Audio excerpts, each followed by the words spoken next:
Yo halo, kali ini ada smartphone murah lagi, bahkan lebih murah dari sebelumnya, tapi dengan spesifikasi yang nggak kalah mantap loh.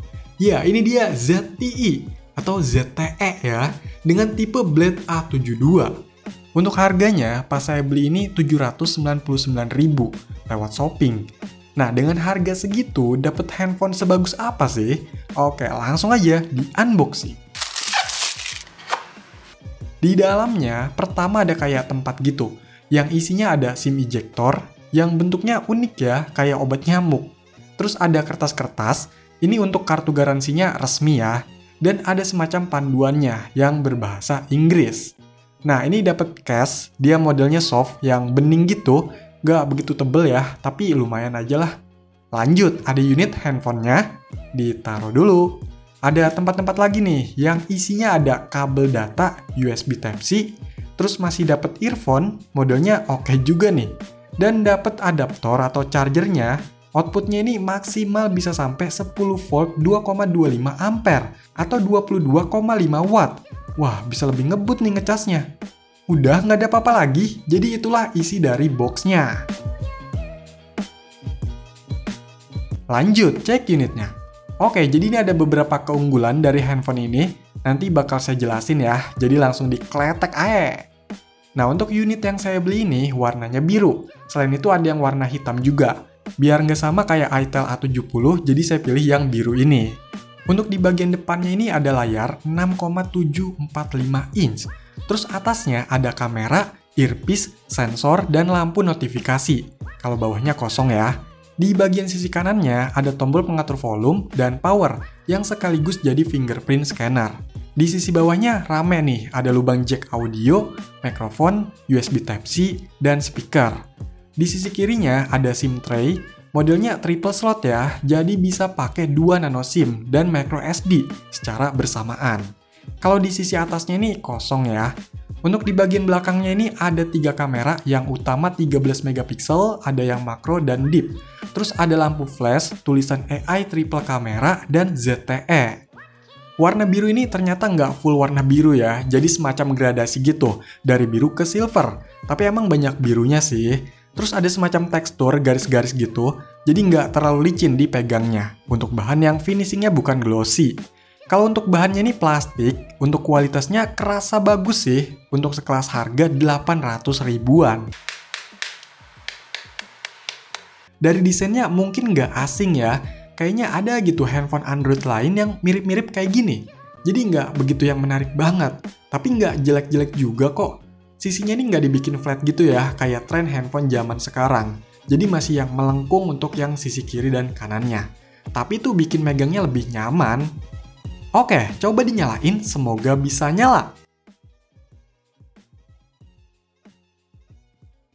Yes, nyala!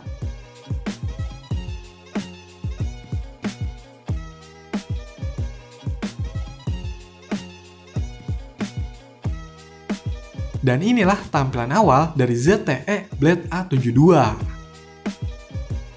Cek dulu nih ke settingnya. Jadi handphone ini modelnya A7040. Untuk OS-nya ini masih pakai Android versi 11 dengan security patch di 5 Juni 2022. Oh iya, untuk sistemnya ini juga pakai sebutan MyOS versi 11. Untuk storage-nya ini bebasnya sekitar 53 GB dari total 64 GB. Jadi udah kepake sekitar 11 GB-an lah. Kalau untuk RAM-nya ini sisa sekitar 775 MB ya. Dari total 3 GB. Wah, lumayan boros juga nih, udah kepake 2,2 GB-an. Padahal kalau lihat dari tampilannya ini cukup simple ya. Nggak ada fitur-fitur tema gitu, dan untuk aplikasi bawaan sebenarnya kalau dari ZTE-nya tuh sedikit. Yang banyak itu dari Google dan pihak ketiga. Malah ada game-game juga nih. Untungnya kalau dari pihak ketiga bisa dihapusin. Kalau yang dari Google itu rata-rata nggak bisa ya. Nah, gimana untuk kameranya? Ini dia hasilnya.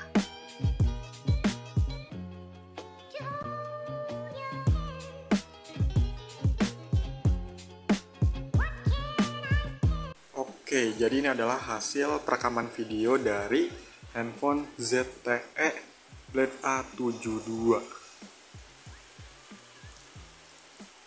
Ini lagi gerimis ya.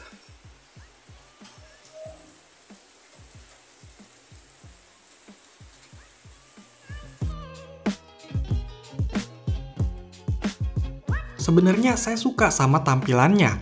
Kerasa simple, clean, tapi tetap enak dilihat. Terus minim iklan, responsif, nggak begitu banyak animasi berlebihan. Cuma kalau buat yang suka kostumisasi atau suka banyak fitur, mungkin agak kurang nih. Bahkan untuk fitur screen recorder bawahannya aja nggak ada. Tapi kalau dilihat dari harganya yang murah, ya udahlah. Karena walaupun fiturnya nggak begitu banyak, untuk spesifikasinya lumayan loh. Handphone ini menggunakan chipset UniSoC T606, octa-core 1,6 GHz, RAM-nya 3 GB, storage-nya 64 GB, GPU-nya pakai Mali G57, layarnya IPS HD+, kamera utama 13 MP, baterainya 5130 mAh, dan OS-nya Android 11 jalan di 64 bit. Dengan spek kayak gitu, handphone ini bisa menghasilkan skor benchmark Antutu V10.1.3 di angka 230 ribuan. Jelas itu udah tinggi di harga segini.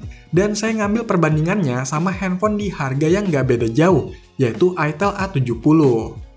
Untuk sensornya, memang handphone ini nggak ada giroskop dan magnetiknya.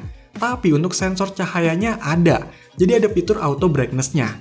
Nah, untuk layarnya, ini jadi kelebihan. Selain ukurannya yang besar, untuk refresh rate-nya itu bisa sampai 90 Hz, jadi lebih smooth. Dan untuk multitouch-nya bisa sampai 10 sentuhan secara bersamaan. Walaupun untuk resolusinya kurang, tapi masih lumayan lah kalau buat nonton. Karena warna yang dihasilkan nggak yang butek gitu, sudut pandangnya oke, dan kecerahannya standar di kelas segini. Tapi untuk kaca layarnya ini enak ya buat disentuhnya, halus. Untuk suaranya oke lah sebenarnya, masih biasa di kelas segini. Tapi saya denger-denger nggak yang begitu cempreng banget.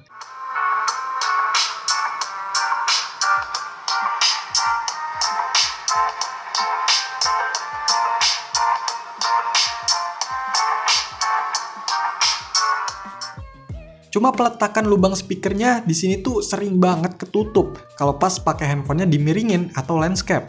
Biasanya buat main game ya.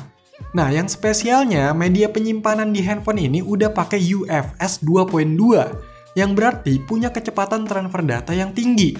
Untuk read-nya 987 MB per second dan write-nya 370 MB per second.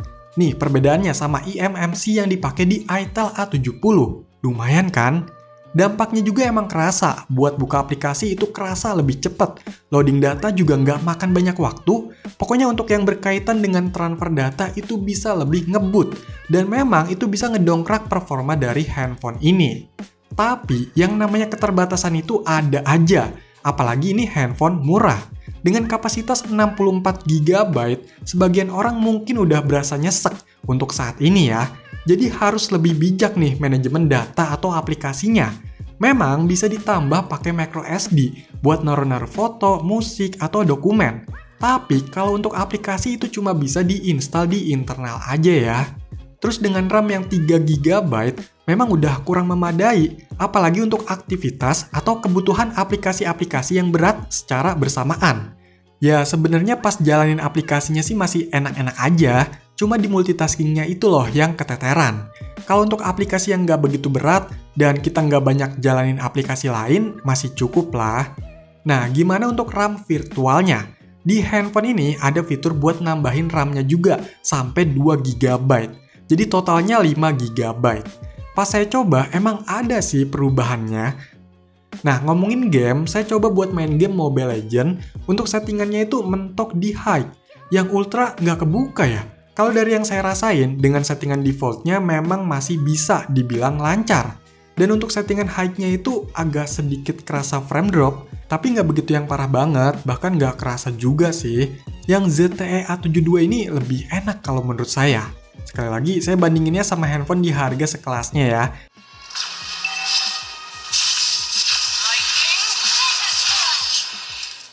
Dan saya juga penasaran pengen lebih di-push lagi dengan coba main game pakai emulator. Di sini saya coba game-game yang sama kayak di Itel A70. Untuk game PSP God of War dengan resolusi 1 kali PSP, settingan lainnya default, di ZTE ini bisa nyentuh ke 60 FPS. Walau nggak begitu stabil sih, kadang ke 50 atau 40-an FPS. Tapi ini lebih lancar.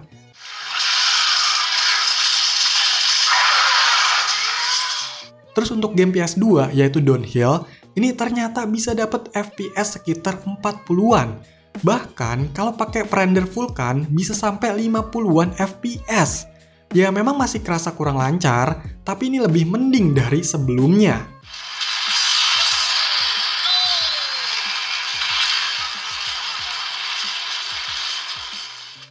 Nah, kalau pakai Dolphin buat main GameCube, Luigi Mansion, ternyata ini bisa dapat FPS sekitar 30-an. Ya, walau lagi-lagi nggak stabil banget, tapi ini jauh lebih lancar dan lebih layak buat dimaininnya.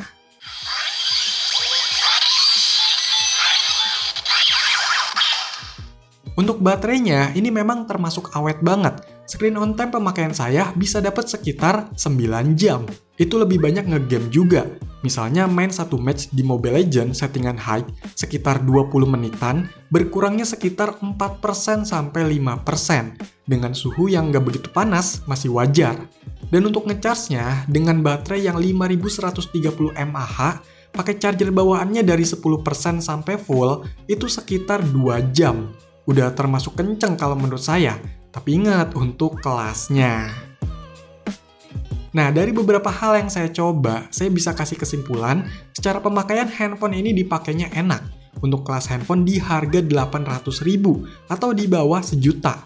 Dan walaupun ada spek yang kurang dibandingkan Itel A70, di ZTE Blade A72 ini berasa kualitas komponennya lebih bagus gitu. Dan memang sebenarnya kalau ngomongin harga awal, si ZTE Blade A72 ini lebih mahal, yaitu 1,6 atau 1,8 jutaan rupiah. Dan harga yang sekarang itu udah turun banget dari harga awalnya. Beda sama Itel A70, yang memang dari awalnya segitu, udah murah. Jadi sebenarnya agak kurang fair ya bandingin secara kualitas dari harga awalnya. Tapi kalau untuk harga sekarang, ya begitulah. Kalau nggak masalah dengan RAM dan storage, handphone ini bisa jadi pilihan yang bagus. Buruan dah sebelum harganya berubah atau stoknya habis. Oke, jadi itulah handphone mantap di harga 800 ribuan, yaitu ZTE Blade A72. Silahkan dikomentarin, like, share, dan subscribe channel ini. Terima kasih.